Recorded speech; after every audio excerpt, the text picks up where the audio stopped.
Epilogue.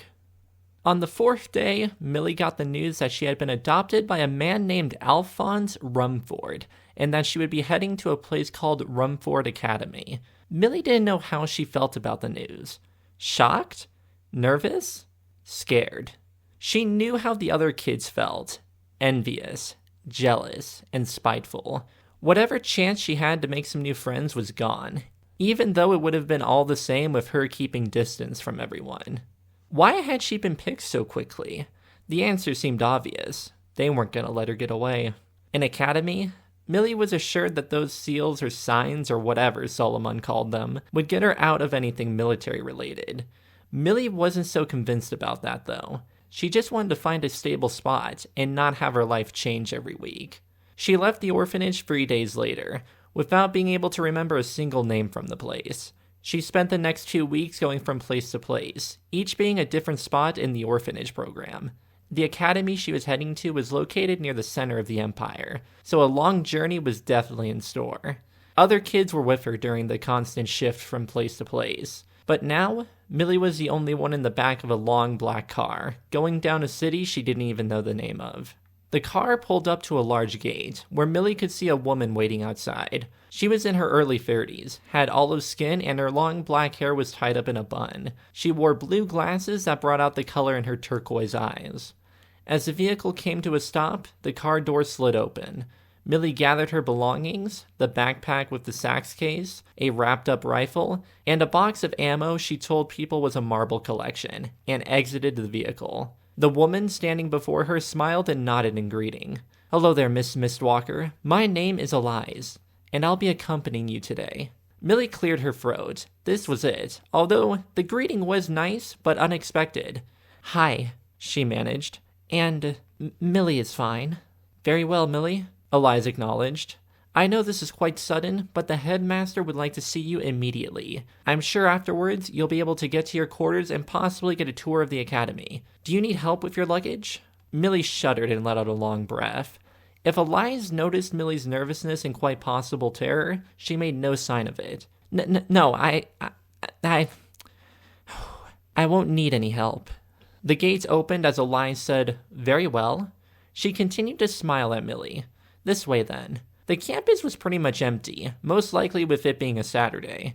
The lack of people helped really hit home the beauty of the area, though. There were patches of green grass, hedges, and fountains scattered throughout the property. Birds were chirping.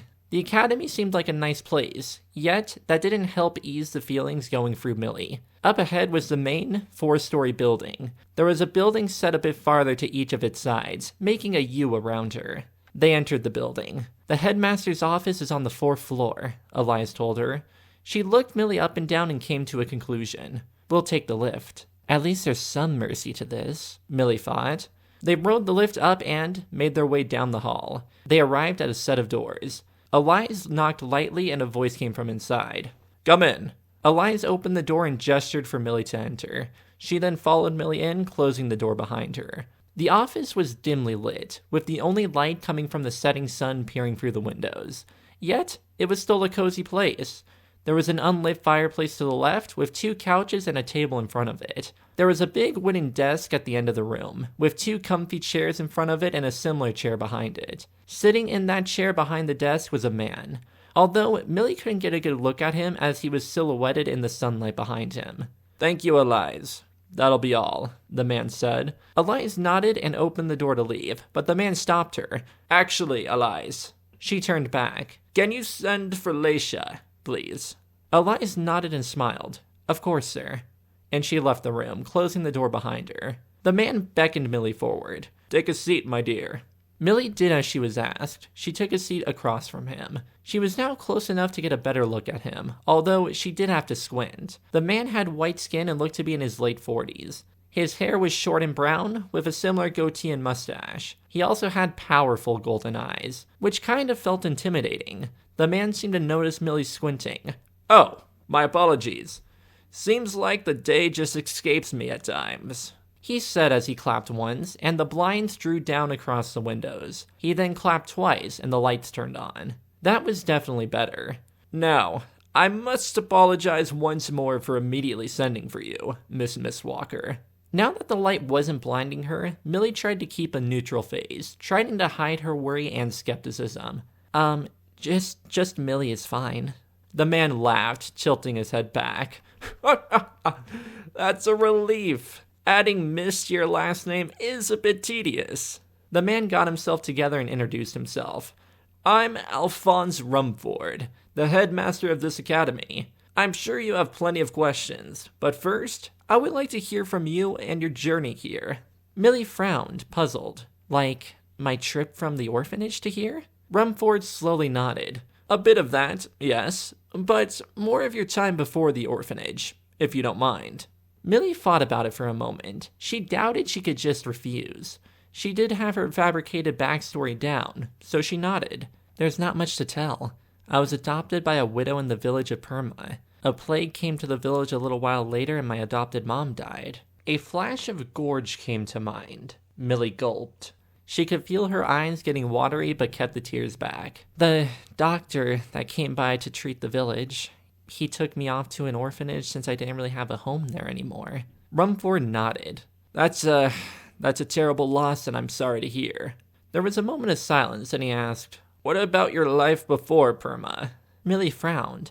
How far back does he want me to go?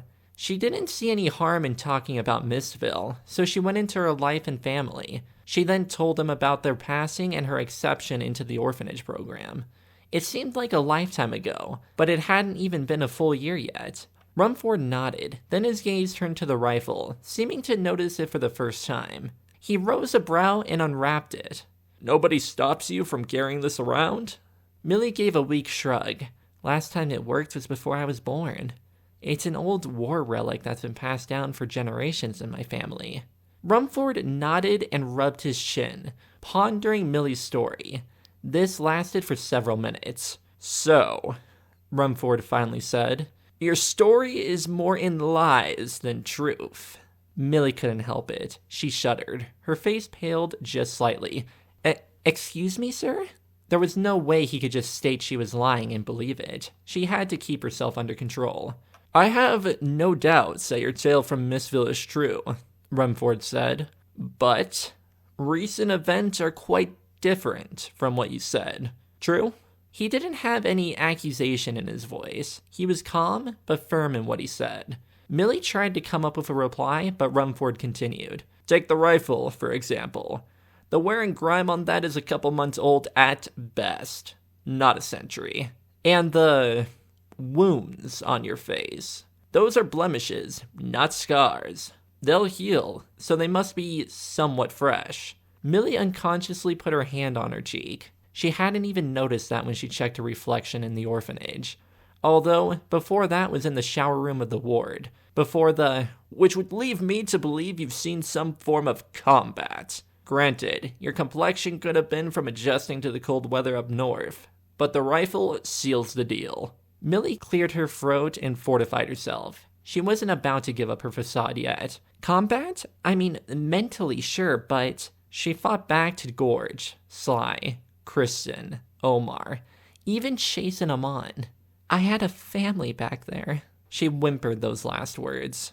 Rumford's expression softened. A family that you have not told me about. All I ask is the truth, and you can take as much time as you need, Millie. A tear went down her cheek and she knew she was finished. There were plenty of holes in her story and her actions didn't support the facade she was trying to hold up. She looked guilty and she knew it. If she dropped her facade, maybe he would too. Then they could get on with what experiment or program she would be a part of next. So, she told him everything. From the APC ride in the cave she found Gorge to Solomon in the orphanage. She'd sometimes pause for minutes at a time, trying not to break into tears. Rumford was true to his word, just nodding every once in a while, never interrupting or telling her to go on when she stopped to compose herself. There was another long silence after Millie finished her story. She was in tears. Rumford broke the silence. Not quite the tale I expected to hear. Are you gonna call me a fucking liar again? Millie regretted saying those words instantly. Rumford was clearly disturbed, and it was no act. The truth holds more emotion than any lie, my dear, Rumford answered, not taking any offense. Millie got control of her anger. This man wasn't at fault, at least not yet. So, what now? What is this place actually? Rumford gave her an amused smile. I get the picture now. Your, at the time, irrational fear. Your skepticism. Rumford cleared his throat and nodded with a new understanding. You are here at Rumford Academy, a school that has been run by a couple generations of my family. A well-regarded school at that. We offer a base curriculum, as well as a variety of extracurricular activities such as clubs and the like. We do have state-of-the-art facilities here as well, if you do choose to accept, and you do have a choice. You can become a student here and live on the campus. Millie rose a brow. She was still skeptical. Why should she believe him? Then again, why shouldn't she believe him? And if I say no? Rumford shrugged. You walk out of the gate in which you came, on your own. Why me? Millie asked. I was selected 4 days into my time at the orphanage. Rumford stroked his chin for a moment, thinking, I believe you are an interesting case. Being an orphan here at this academy isn't uncommon. If there's a child that has been in the program for a long period of time, it's brought to our attention and we take a look. Your file was looked over and we thought you'd be a good fit here. This was a couple months ago. She trailed off. When you were, quote, adopted, Rumford finished. Usually, your file will say that you've been claimed. Instead, you just vanished altogether. I thought that was a bit strange, so I noted your name. It could have just been a failure in the system, not too uncommon, but I made sure I would get a notification if your name popped up again. To be honest, I forgot about it. Imagine my surprise when your name was brought to my desk once again just a few months later. That was very strange indeed. I instantly adopted you using my own name instead of the academy's. I wanted to make sure you got here, and it seems my intuition was correct. Can I? Millie hesitated. Can I actually believe you? Believe this? Rumford smiled warmly. The choice is yours. If you're here tomorrow morning, then I'll accept that you've enrolled. I'll even have... He trailed off, seeming to have realized something. Oh, damn. What? Millie gulped. I sent for Leisha. God knows how long ago. Rumford dismayed. I hope she found something to occupy her time instead of waiting outside. Millie looked around. There wasn't a clock, so she didn't even know how much time had passed. It was dark outside now, so that gave her some perspective. Rumford pressed a button on his desk and continued. Leisha will at least show you to your quarters. I do believe you will have a roommate, but I think she's out for the weekend. So you'll have the room to yourself. There was a knock at the door. Oh, please, come on in. The door opened and a girl walked in. She looked to be the same age and height as Millie. She had white skin and beautiful purple eyes. Yet, what stood out most to Millie was that the girl had pink hair.